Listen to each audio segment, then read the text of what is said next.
خواهش میکنم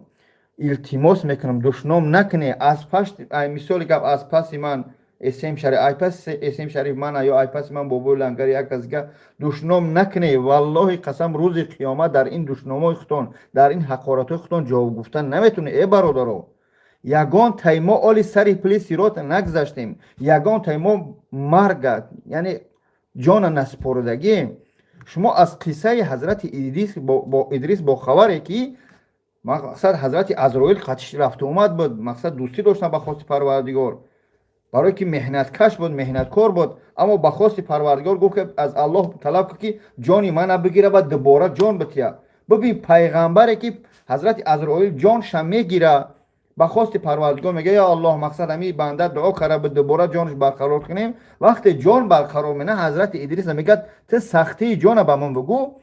میگه مثل حیوان گوسفندی که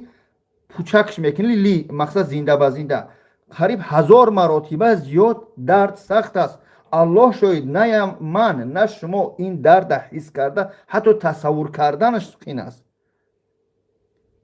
پیغمبر خدا صلی الله علیه و سلم وقتی که شما میکرد جان میسپارید حضرت فاطمه دخترش در بر ششتگی بود چقدر درد سخت میکشید گفت که پدر من عذاب کشیده شده گفت که بعد این سنی پیغمبر صلی الله علیه و سلم طرف دخترش گفت بعدی پدر دیگه عذاب نمیکشه یعنی که در این معلوم میشه که مرگ چقدر سخت است روز قیامت از گناه یک کسی را نمیپرسن از عملهای خودت میپرسن ای وای میبرورا ای ماشینیک ای شیطان ایش ماشینیک آخه یک بار همین گریبان خود ما ببینید چقدر گناه داریم همین یک سحر بامداد به نمازی خودمون والله قسم ما جواب گفتن نمیتونیم چقدر ما مقصد به نماز یک نماز ما پراپوسکت کردیم یک به نمازی خودمون در یک ماه چند بار نماز پراپوسکت میکنیم چند بار نماز ما قضا میکنیم هم یه تصور کرده شده بچه تو انا این ماشینیک ایش حرام خور ایش دوز ایش حرام خور ای دا فلان جو فلانی فان کرد فلانی دا فلان دا حج مردم فان کرد نکنه ملاش هم گابزان شده نوملاش هم گابزان شده ای برادرو والله من نصیحت کنه نیستم محتاج نصیحتم نکنه الله میگه ستر کنه تا روز قیامت من گناهاتون ستر کنم کی بیگناه هست در همین دنیا کی بیگناه یک از دزدی کرد یک از زنا کرد یک از دروغگویی کرد یک از حقارت کرد گناههای گوناگون در همین قیامت در همین دنیای دروزه میکنیم هر کس اینه در همین قبر کندن این همین مثال گم این همین قبری من کندن من مردم خدا اکو عمرم درست کن اما همه میمبره وقتی که هوچ میکنی همین تابوت با پیش قبر میورن وقتی کفن میگیره 4-5 کس مثال میگیم 4-5 کس همون مردت میبردارن ای بچه در قبر مونن در درنی قبر چی میمونن قطعی تو فقط عمل میمونه بد کرده باشی بد میگیری نیک کرده باشی نیک از برای خدا نکنی والله این همچه شما کامنتر نویسه شده شما همچه الحمدلله 99% مسلمان هستید توری شما باور داره که پروردگار در کتف چپ و راست ملائکه ها مانده است که گناه های ما را بنویسه توری گرچند که از عمل های ما پروردگار چی است با خبر خودش الله میگه از رگ چی گردن تو به شما من نزدیکترم به قلبت اما به همه این نگاه نکرده با ملائکه ها خیال روز قیامت این چلیکا و چشمای تو کار میآین والله مینویسه گناه شما را زنا ما مینویسه دزدی ما مینویسه دروغگو غیبت ما مینویسه نکنه نه تنها ما تاجیکی ما مسلمانیم باوری داریم به قیامت در یوتیوب میدره ایگه کریس موندیان وای ماشینیک ایش حرام خور ایش دز الله شاید ای بای ای تاجیک پس زده شده ما از روی هم پس زنیم و بخارا و سمرقند از دست دادیم رودکی زدیم چشماش کور کردیم ابو علی ابن سینا از مکانش بیرون کردیم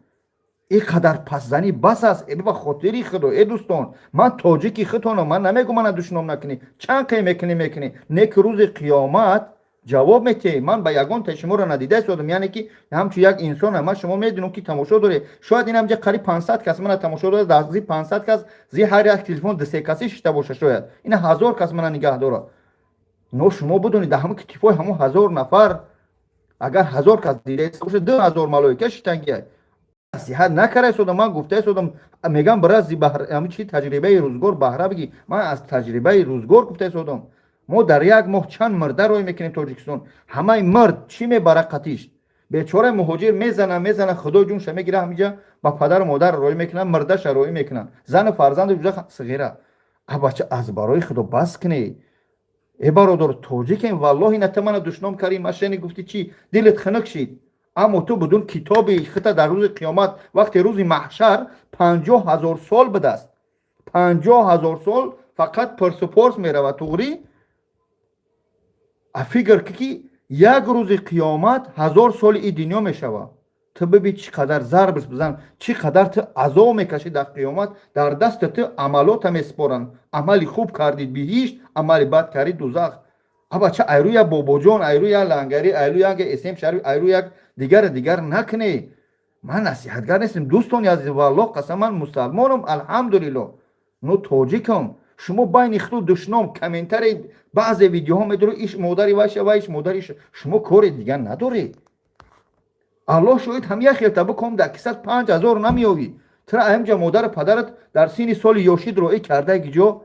مسکو یک یگان شهر دولت که کار که با خونت روی کسون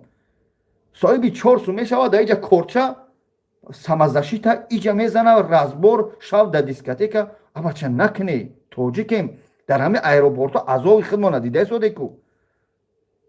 همه دولت گذشته است عذاب توجیک کشته است. ایرو که ایرو بعض این بچه‌های خودمون من همه را در نظر ندارم با بگای قشلوق اومده با بگیری منتش شانتاش کنی نو توجیک میبینیم نکنی. وقتی من ویدیو کردم که مردم اسپاند نبیاره یعنی اسپاند یعنی نه تنها من چند بلوگ یعنی که طبق قانون دولت روسیه اسپاند آوردن معنی هست. خیلی این ما میگیم دودش میکنیم این سوسی میگیم سیگاریتش میگیریم کاغذ هم میپیچونیم در تاجیکستان میکشیم اما در روسیه معنی هست. برادر زن روان کردن ای تاجیکستان این کاغذ اسپاند روی کردن الله شاید که 12 سال دادیانش. اول گفتن 6 بعد گفتن سرش میدیم حاضر 12 من قطعا برادر دستی ازم 12 سال برای اسپان نبیاری خواهر و مادر و شفا را الله میتیم جست انالگین دومیدرول بسم الله بگو بخور اما شفا را از الله طلب کن همین تبلیت سبب میشود. میدونم ما هممون اعتقاد داریم با اسپاند با مقصد همین چیزای الفبای تاجیکی نو اجازه نیست. وقتی میگوی اپعد ایتا نصیحتگر شده وقتی در مشکلی میزنه بعد یا که این همون کارشرینگی پدر نعلت بچه ها در روسی پراوه را گرفتیان میبینی کارشرینگ میجخه ماشین ایسه میگه ماشینی پدر شای اوسه میجخش میزنش بعد فلانی بده و اکمانا این قدر کدن حاضی پرسنن بخدا همین پیغمبر کی تولد شده نمیدونی پرسنت امو اسماعیل سامانی کی تولد شده دولت سامانیان چند سال تشکیل شد همین چیزا را نمیدونیم. چقدر صحابه بود چقدر صحابه ها جان دادن برای ما. تاریخ اسلام دعای قنوت برای همین چی سیر کسلات ویتر واجب ما نمیدونیم اتحیات اساس خوندن نمیتونیم فقط در دهن دشنامه اینه بی دشنام کرده نوشته که بابا جان در فلانی در سر فلانی پروردگار همون اولو تخاق نکی ینگه چکنه پیش همسایه بروا بدبخت به هم خاطر نکنه در درنی مسجد اولی میگه مسجدی پرسپیگ میره بستن یعنی شوا راه نمیتین اتاق 24 ساعته بود خالی نهوی میکردن در پیش من ملت خدمت پس نداده سودم نمیدونم در اونجا کدوم ملت بود اما میگن تاجیکا بسیار ناس میکشن خالی نهوج میکنن تای خالی پل نی ساوزه در همون درنی خالی توپ کردن ناس در راه ناس در درنی بازار ناس بعضی جاش دزدی میکنن میگه کافرا را دزدیدن در کردگی جا روز قیامت از ایمان طلب میکنن. نکنه بخدو دشنام جزیر حرام روز بابای حاجی مرزا ویدیو کرده میبینم 30 چند تا لایک گرفته در دوام 5 روز یک تا همون خاک نماش نگیرن با جمانتاژ شانتاژ نکنن این قشای ترکیه قد دخترو شاپیده است لایک ها رو میبینید 3,000 من لایک نمونه نه همون شخصایی که نصیحت میکنن حدیث میگن آیت میگن مقصد ملاها را در نظر دارم عالمای خودمون خواهش میکنم همه رو دستگیری شو کنید. ببینید اشانی نوردین جان